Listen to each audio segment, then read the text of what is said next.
बिस्मिल्लाहिर्रहमानिर्रहीम। तमाम देखने वाले स्टूडेंट्स को प्रोफेसर इकबाल हैदर भट्टी का सलाम।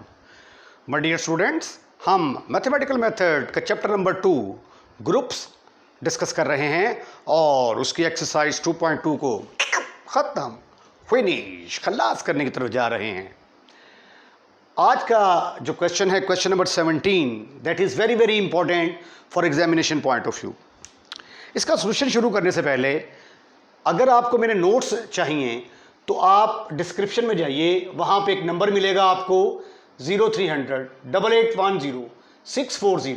इस पर रब्ता करने से आपको कंप्लीट इन्फॉर्मेशन मिलेगी कि आप मेरे नोट्स कैसे हासिल कर सकते हैं। तो आइए क्वेश्चन नंबर 17 का आगाज़ करते हैं। स्टेटमेंट इसकी ये है कि H and K be two subgroups. किसके सब ग्रुप हैं? G के। और G is a group under the binary operation multiplication. ठीक है, ये जितने भी केसेस हम क्वेश्चन ले रहे हैं इसमें ग्रुप को under the binary operation multiplication consider करते हैं। जी एक ग्रुप है under the binary operation multiplication, H और के उसके सब ग्रुप हैं। साबित क्या करना है हमने? इधर देखें, ये जी का कोई एक एलिमेंट लिया। अब ये देखें ना, कोसेट क्या होते थे। मसलन ये अगर आपके पास जी है, ये एच है, ठीक है, इसका एक एलिमेंट लिया, इसके एलिमेंट को जब इसके साथ मल्टीप्लाई कर देते थे तो ये क्या बन जाता था? Left coset. अगर राइट से मल्टीप्लाई कर देते थे तो right coset. Right coset, right, यानी जी के किसी एलिमेंट को अगर किसी सब ग्रुप के साथ मल्टीप्लाई करते हैं तो वो कोसेट बन जाता है। लेफ्ट से मल्टीप्लाई करेंगे, लेफ्ट कोसेट बनेगा। राइट से मल्टीप्लाई करेंगे, राइट कोसेट बनेगा। तो ये देखें क्या किया गया कि ये जी का एक एलिमेंट लिया गया। अब उस G के एलिमेंट को क्या किया गया? H इंटरसेक्शन K के साथ मल्टीप्लाई कर दिया गया। तो इसको क्या पढ़ेंगे? ये राइट कोसेट, सॉरी लेफ्ट से तरफ खा रहा है। Left coset of H intersection K is equal to left coset of H intersection left coset of K इस इंटरसेक्शन के बराबर है। ये हमने साबित करना है। हम दोनों यानी इसका लेफ्ट कोसेट बराबर है ये वाला लेफ्ट कोसेट इंटरसेक्शन ये वाला लेफ्ट कोसेट, ये दोनों आपस में इक्वल हैं। अब ये देखिए, ये क्या होता है? ये एक सेट होता है, ये भी एक सेट है, ये भी एक सेट है। जब हमने साबित करना हो कि दो सेट इक्वल हैं तो हम साबित कर देते हैं कि वो दोनों एक दूसरे के सबसेट हैं। इक्वल सेट की डेफिनेशन, इक्वल सेट्स पहले भी बता चुका हुआ हूं। ए बी आर इक्वल, मुख्तसरन तौर पर, मुकम्मल डेफिनेशन नहीं है ये। A and B are equal if A subset हो बी का और बी सबसेट हो ए का, तो फिर ए और बी आपस में इक्वल होते हैं। एग्जाम्पल आप इसकी यू ले लें, A is equal to 1 2, B is equal to 2 1, both are subset of each other and you can see that A is equal to B। अब हमने साबित करना है कि ये दोनों सेट आपस में बराबर हैं। मैं साबित कर दूंगा कि ये इसका सबसेट है और ये इसका सबसेट है। Right right. आइए जी, सपोज करते हैं लेट G जो है ये किस में बिलोंग करता है? G बिलोंग करता है G में। मैं फर्ज कर लेता हूं कि T जो है T1 ये बिलोंग करता है H इंटरसेक्शन K में। तो फिर GT1 जो है, GT1 ये किस में बिलोंग करेगा? G H इंटरसेक्शन K के अंदर बिलोंग करेगा। ठीक, अब इसका मतलब क्या है? ये G तो ये वाला G हो गया ना, और T किस में बिलोंग करता है? T बिलोंग करेगा, T belongs to H intersection K में बिलोंग करेगा। ये इसको फिलहाल छोड़ देते हैं। जाहिर है कि H इंटरसेक्शन K का जो लेफ्ट कोसेट है उसके एलिमेंट की शक्ल ऐसी होगी। G तो G के बराबर आ गया, ठीक है। तो इसका मतलब है कि T1 किस में बिलोंग करता है? H इंटरसेक्शन K में बिलोंग करता है। अब अगर ये H इंटरसेक्शन K में बिलोंग करता है तो इसका मतलब ये हुआ कि ये H में भी बिलोंग करता है और K में भी बिलोंग करता है, and T1 belongs to K, right. क्योंकि अगर दोनों में मौजूद होगा तो इंटरसेक्शन में आएगा ना। तो जब हम ये कहते हैं कि T1H इंटरसेक्शन K में है, तो इसका मतलब है ये दोनों के अंदर मौजूद है, ये T1H के अंदर भी है, T1K के अंदर भी है, दोनों का कॉमन एलिमेंट है। और अगर इसको मैं G से मल्टीप्लाई कर देता हूं, GT1, तो इसको भी G से मल्टीप्लाई करना पड़ेगा। GT1 किस में बिलोंग करेगा? GH में। एंड GT1 किस में बिलोंग करेगा? GK में बिलोंग करेगा।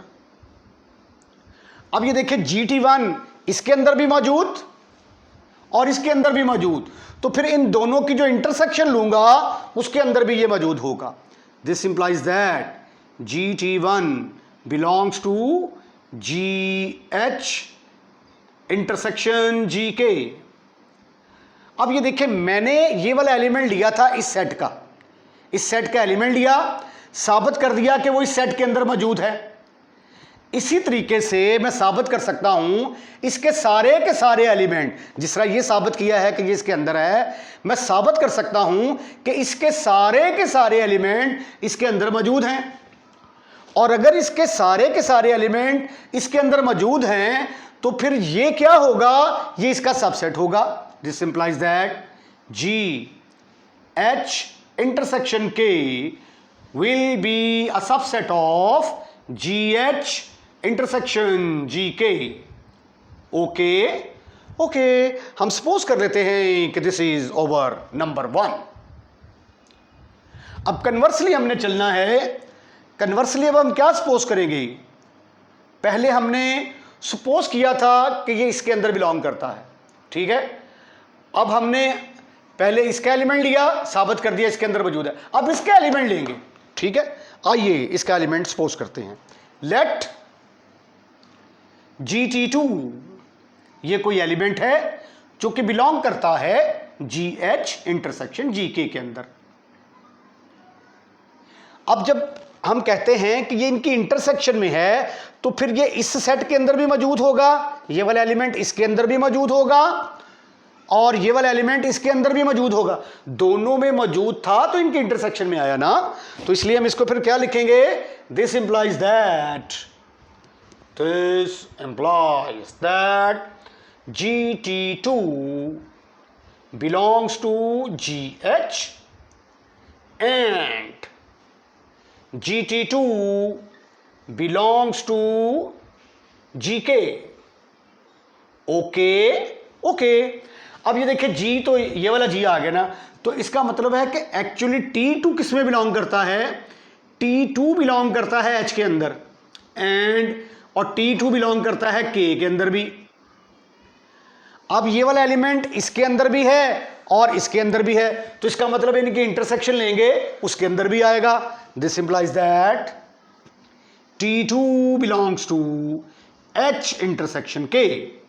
अब अगर मैं G से मल्टीप्लाई कर देता हूं इसको, this implies that GT2 belongs to G into H intersection K।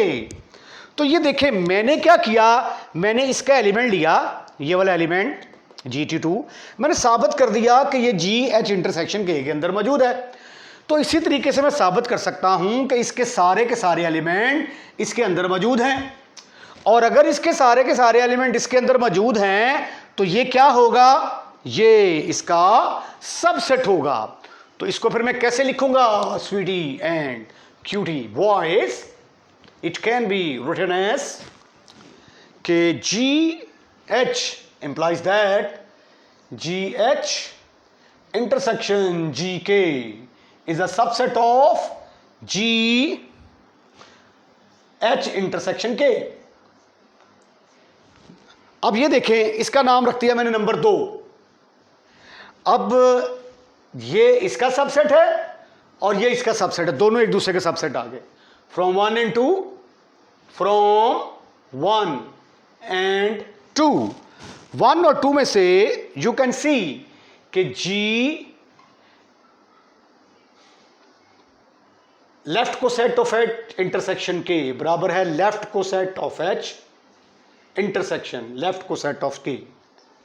ये दोनों आपस में क्या होंगे? बराबर होंगे। क्योंकि हमने साबित कर दिया कि अगर ए सबसेट हो बी का, बी सबसेट हो ए का, तो ए और B will be equal. This is very very important question for examination point of view. Question number 16. H हमारे पास एक सब ग्रुप है. लेट H बी ए सब group of A group G which is a group under binary operation multiplication, और ये A G का element है. अब ये जब हम कहते हैं ना कि A बिलोंग्स टू G, ठीक है, तो G चूंकि ग्रुप है तो अंडरस्टूड है कि A इनवर्स भी G का ही एलिमेंट है, राइट. तो H A इनवर्स को कैसे डिफाइन किया गया है? ये H A यानी राइट को सेट है. ये राइट को सेट का इनवर्स किसके बराबर होगा, यानी इसके एलिमेंट की शक्ल कैसी होगी? पहला एलिमेंट H का और ये A होल का इनवर्स, जिसमें H किसके में बिलोंग करता होगा? H में, और A जो है वो G का एलिमेंट है. तो हमने साबित करना है कि ये दोनों सेट आपस में इक्वल हैं. H A का इनवर्स बराबर है A इनवर्स H. अब जब हमने ये साबित करना है कि ये दोनों सेट आपस में बराबर हैं, तो मुझे ये साबित करना पड़ेगा कि दोनों एक दूसरे के सबसेट हैं. ये H A इनवर्स की डेफिनेशन आ गई. अब मैंने साबित करना है कि ये दोनों आपस में बराबर हैं. मैं साबित करूंगा कि ये इसका सबसेट है और ये इसका सबसेट है. पहले मैं सपोज करता हूं कि ये कोई एक एलिमेंट है X जो कि H A इनवर्स में बिलोंग करता है. तो फिर X की शक्ल कैसी होगी? ऐसी होगी ना, H A इनवर्स होल जैसी. लेकिन A B का इनवर्स किसके बराबर होता है? A B का इनवर्स बराबर होता है पहले B का इनवर्स, बाद में A का इनवर्स. तो ये आएगा पहले A का इनवर्स, बाद में H का इनवर्स, ठीक है. अब देखें H जो है ये H में बिलोंग करता है और H सब ग्रुप है, तो H इनवर्स किस में बिलोंग करेगा? वो भी H में बिलोंग करेगा. अब ये H के एलिमेंट और ये A इनवर्स, ठीक है, तो ये फिर किस में बिलोंग करेगा? A इनवर्स H में बिलोंग करेगा, ठीक है. तो A इनवर्स H इनवर्स किस में बिलोंग कर गया? ये A इनवर्स और ये H का एलिमेंट A इनवर्स H में बिलोंग कर गया. मैंने किया क्या है, मैंने इसका एक एलिमेंट लिया, साबित कर दिया कि वो इसके अंदर मौजूद है. इसी तरीके से मैं साबित कर सकता हूं कि इस सेट के सारे एलिमेंट इसके अंदर मौजूद हैं, और अगर इस सेट के सारे एलिमेंट इसके अंदर मौजूद हैं तो ये वाला जो सेट है ये इसका सबसेट होगा. ये वाला सेट इसका सबसेट होगा. आइए अब कन्वर्स करते हैं. अब मैं ये सपोज कर लेता हूं कि Y इसका एलिमेंट है, तो Y की शक्ल कैसी होगी? ऐसी होगी. इसको मैं ऐसे लिख सकता हूं H इनवर्स A, क्योंकि जब आप ये देखें A इनवर्स H को मैंने कैसे लिखा? H इनवर्स A होल का इनवर्स. इसके ऊपर जब मैं ये फार्मूला लगाता हूं A B का इनवर्स किसके बराबर होता है? B inverse A inverse. तो ये आ जाएगा A इनवर्स H किसके बराबर आ जाएगा? A इनवर्स H बराबर है, ये पहले आ जाएगा A इनवर्स, फिर आ जाएगा H इनवर्स का इनवर्स, और H इनवर्स का इनवर्स किसके बराबर होता है? A इनवर्स H, ठीक है. तो बस साबित हुआ कि ये दोनों आपस में बराबर हैं. तो फिर इसको जो है ये ऐसे लिखा जा सकता है. अब ये देखें ये क्या है? H का element H inverse belongs to H into A whole का इनवर्स.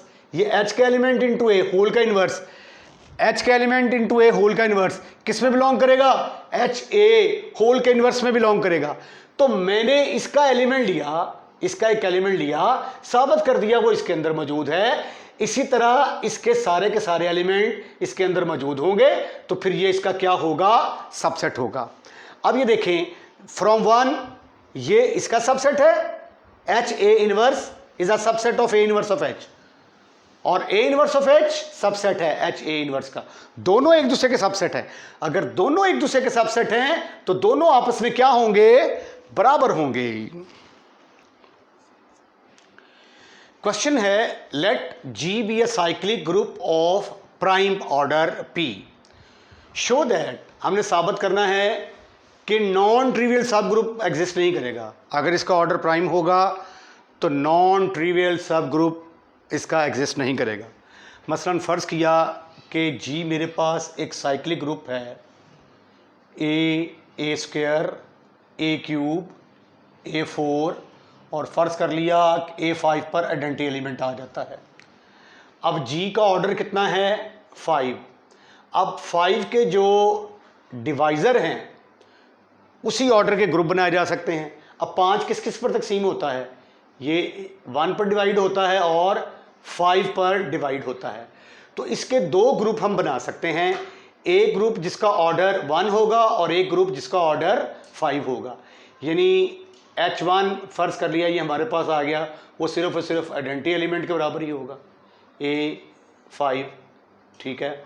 और H2 जो कि पूरे G के बराबर ही आ जाएगा, A square A cube A4 A5 पर आइडेंटिटी एलिमेंट। अब ये देखें, ये भी ट्रिवियल सब ग्रुप है, ये भी ट्रिवियल सब ग्रुप है और ये भी ट्रिवियल सब ग्रुप है। G और E के अलावा जो सब ग्रुप होते हैं उनको हम कहते हैं नॉन ट्रिवियल सब ग्रुप।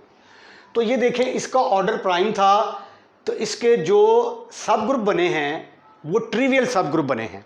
तो इसका मतलब ये हुआ कि अगर हमारे पास कोई साइक्लिक ग्रुप है और उसका ऑर्डर प्राइम नंबर है तो कोई भी non trivial subgroup exist नहीं करेगा। यही स्टेटमेंट है। Let G be a cyclic group of prime order, यानी G एक साइक्लिक ग्रुप है जिसका ऑर्डर प्राइम है, तो आपने साबित करना है कि non trivial subgroup exist नहीं करता। मैंने सपोज कर लिया कि G जो है ये मेरे पास एक साइक्लिक ग्रुप है। Let G is a cyclic group of order P where P is prime. Let नहीं किया क्योंकि ये तो स्टेटमेंट के अंदर गिवन ही है। तो इसका मतलब ये हुआ कि G का जो ऑर्डर है वो किसके बराबर है, P।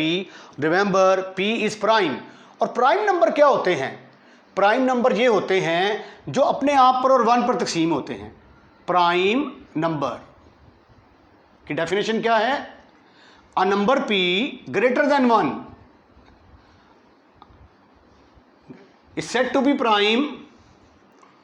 पहले भी डेफिनेशन बताई थी, दोबारा बता रहा हूं, is said to be prime if 1 and P are only its divisor। इसके सिर्फ दो ही डिवाइजर अगर हों, एक 1 और एक P बजाते खुद, तो उसको हम कहते हैं प्राइम नंबर। इसकी एग्जांपल भी मैंने दी थी, 2 प्राइम नंबर है, 3 है, 5 है, 7 है, एक्सेट्रा एक्सेट्रा, ठीक है। तो मैंने ये जो G है ये क्या है, ये प्राइम नंबर है। ये प्राइम नंबर है तो इसका मतलब है कि सिर्फ 1 ही इसको डिवाइड कर सकता है और P ही इसको डिवाइड कर सकता है। इसके अलावा दुनिया का और कोई नंबर नहीं है जो P को डिवाइड करे। राइट। अब मैं ये सपोज कर लेता हूं, लेट H बी ए सब ग्रुप ऑफ G। H जो है वो G का सब ग्रुप है और इसका कोई ना कोई तो ऑर्डर होगा। मैंने फर्ज कर लिया कि H का ऑर्डर K के बराबर है। अब लैग्रांज थ्योरम क्या कहता है कि ऑर्डर ऑफ ए सब group divide the order of A group by Lagrange theorem।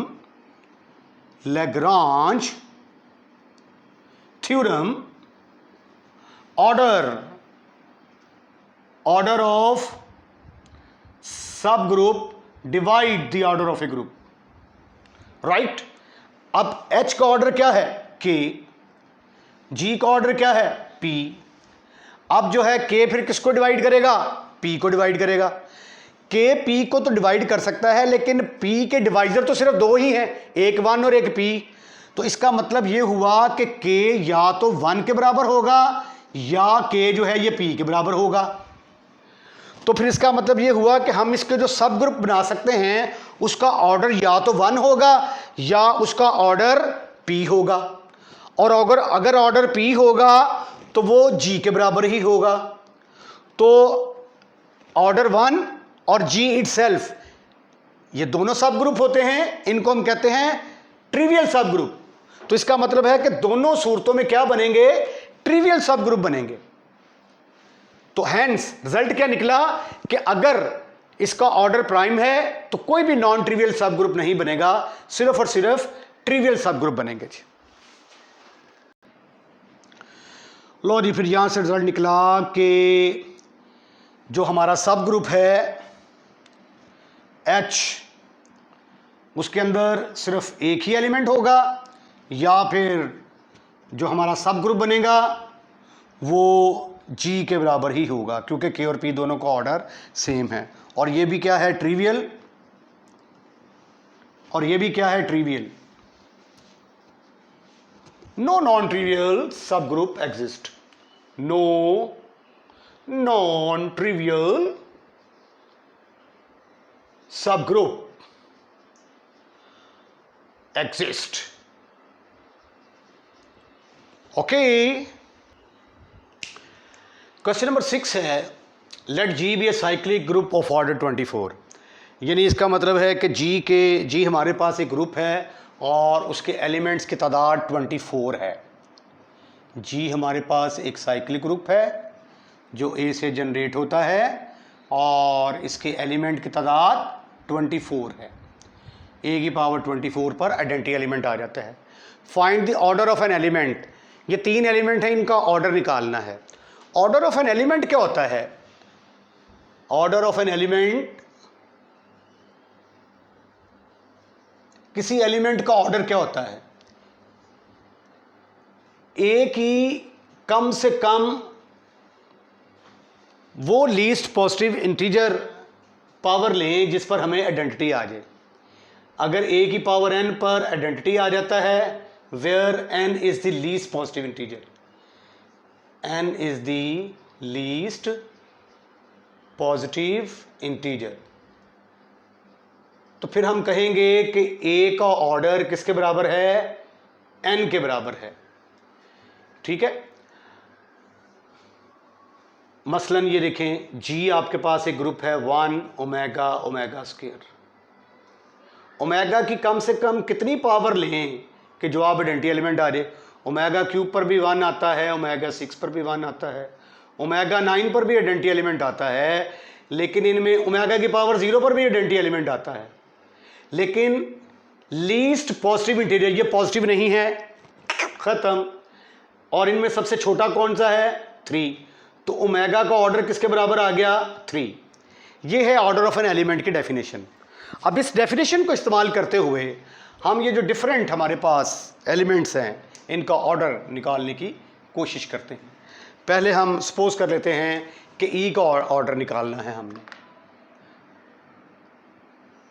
Order of ई, ये तो बड़ा आसान है। ई की कम से कम कौन सी पावर लें कि जवाब आइडेंटिटी एलिमेंट ही आ जाए? तो ई की पावर जब ई ही लेंगे, ई की पावर 1 लेंगे तो जवाब ई के बराबर आ जाएगा। तो देयरफॉर ई का जो ऑर्डर है वो किसके बराबर होगा? 1 के बराबर होगा। या ऑर्डर ऑफ आइडेंटिटी एलिमेंट किसके बराबर होगा? 1 के इक्वल। ठीक, आइए अब हम इसका सेकंड पार्ट जो है उसको सॉल्व करने की कोशिश करते हैं। सेकंड पार्ट देखते हैं इसका। सेकंड पार्ट, हमें ऑर्डर ऑफ क्या निकालना है? ऑर्डर ऑफ ए की पावर 9। ए की पावर 9 का ऑर्डर क्या है ये कैलकुलेट करना है। ठीक है, अब इसके एलिमेंट की तादाद कितनी है? 24, because order of an element A belongs to G is 24। तो इसका मतलब ये हुआ कि A की पावर 24 पर हमें आइडेंटिटी एलिमेंट मिलेगा। ठीक है, अब मैंने A की पावर 9 का ऑर्डर जो है ये निकालना है। मैं सपोज कर लेता हूं, इस चीज को मैंने यूज करने इसलिए मैंने पहले लिखा है, सपोज ऑर्डर ऑफ ए की पावर 9 इज m। ठीक है, तो फिर इसका मतलब ये हुआ कि ए की पावर 9 की पावर जब मैं m लूंगा तो जवाब किसके बराबर आ जाएगा? आइडेंटिटी एलिमेंट के बराबर आ जाएगा बाय डेफिनेशन। तो दूसरे लफ्जों में a की पावर 9m किसके बराबर आ जाएगा? e के बराबर। अब 9m की कोई मुख्तलिफ वैल्यू पुट करनी है और देखनी है कि कौन सी वैल्यू m की यहाँ पे पुट की जाए तो जवाब आइडेंटिटी एलिमेंट आए। अब ये देखें ज़रा, रफ में चलें। ए की power 9m is equal to e. अगर m 1 है तो a की पावर 9 पर तो आइडेंटिटी एलिमेंट नहीं ना आता, कम से कम a की पावर 24 पर आइडेंटिटी एलिमेंट आता है। अगर m 2 लेता हूं मैं तो फिर 18, ये भी आइडेंटिटी एलिमेंट के बराबर नहीं आएगा। अगर 3 ले लिया a की पावर 27, 9, 4 लिया a की पावर 36, इस पर भी आइडेंटिटी एलिमेंट नहीं आता। m इज इक्वल टू 5 लिया a की power 45, not equal to identity element. 6 लेते हैं तो ये आ गया 42 से 54, not equal to identity element. m is equal to 7 लेते हैं जब, तो फिर ये आ जाता है 63, इस पर भी आइडेंटिटी एलिमेंट नहीं आएगा। m इज इक्वल जब 8 लेते हैं तो ये क्या आ जाएगा 72, इस पर आइडेंटिटी एलिमेंट आ जाएगा, क्योंकि ये देखो ना, इसको लिखा जा सकता है 24 की पावर 3 इज इक्वल टू ई। इस पर आइडेंटिटी एलिमेंट आ जाता है ए की जब हम यहाँ पे इसकी पावर 72 आती है, जब हम m की जगह पे 8 पुट करते हैं तो फिर हमें आइडेंटिटी एलिमेंट मिल जाता है। तो इसका मतलब है कि m किसके बराबर होना चाहिए, 8 के बराबर, और m क्या है, ऑर्डर ऑफ a। तो therefore m is the least positive integer, m is equal to 8 is the least positive integer at which a की पावर 9, यहाँ पे मैंने लिखा 8, a की पावर आ गया 72 को मैं लिख सकता हूँ a की पावर 24 की पावर 3, a की पावर 24 की जगह पे मैं e लिख सकता हूँ, और a की पावर 3 जो है वो e के बराबर आ गया। तो a की पावर 9 और उसकी पावर जब मैंने 8 ली तो आइडेंटिटी एलिमेंट आ गया। तो बस साबित हुआ कि a की पावर 9 का जो ऑर्डर है वो किसके बराबर होगा, 8 के बराबर होगा। अब हमने क्या करना है, हमने ऑर्डर ऑफ a की पावर 10 निकालना है। ऑर्डर ऑफ a की पावर 10 का ऑर्डर जो है ये हमने निकालना है। मैं ये सपोज कर लेता हूँ, let m is the order of a की पावर 10। तो फिर a की पावर 10 की पावर जब मैं m लूँगा तो जवाब आइडेंटिटी एलिमेंट के बराबर आना चाहिए। अब यहाँ पे m की कौन सी छोटी से छोटी कीमत पुट करें तो जवाब e के बराबर आ जाए। ठीक है, जिस तरह ये मैंने आपको पहले चेक करके बताया है। तो यहाँ पे जब आप m की जगह पे 12 पुट करेंगे ना तो वो 120 बनेगा, और 120 जो है वो 24 के ऊपर पूरा डिवाइड हो जाता है। तो m यहाँ पे क्या होगा, m की जगह पे हम पुट कर देंगे जी 12, तो a की पावर 10 की power 12 is equal to a की पावर 120 को लिखा जा सकता है a की पावर 24 की पावर 5, 5 जगह भी आता है, और ये किसके बराबर आ गया, e के बराबर आ गया। e की पावर 5 किसके बराबर आ गया, e के बराबर आ गया। तो a की पावर 10 की पावर जब 12 लेते हैं तो जवाब किसके बराबर आ जाता है, आइडेंटिटी एलिमेंट के बराबर आ जाता है। तो देयरफॉर ऑर्डर ऑफ a की पावर 10 किसके बराबर होगा, 12 के बराबर। इसके साथ ही आज का लेक्चर यहीं पे हम वाइंड अप करते हैं।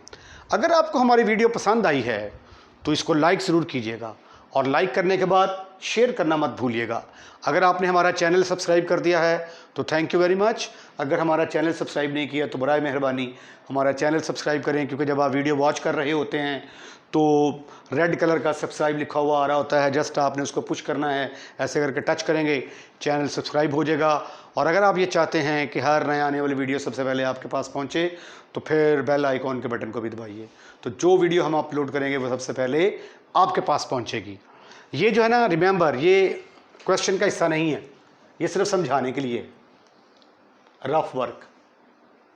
ठीक है, ओके जी।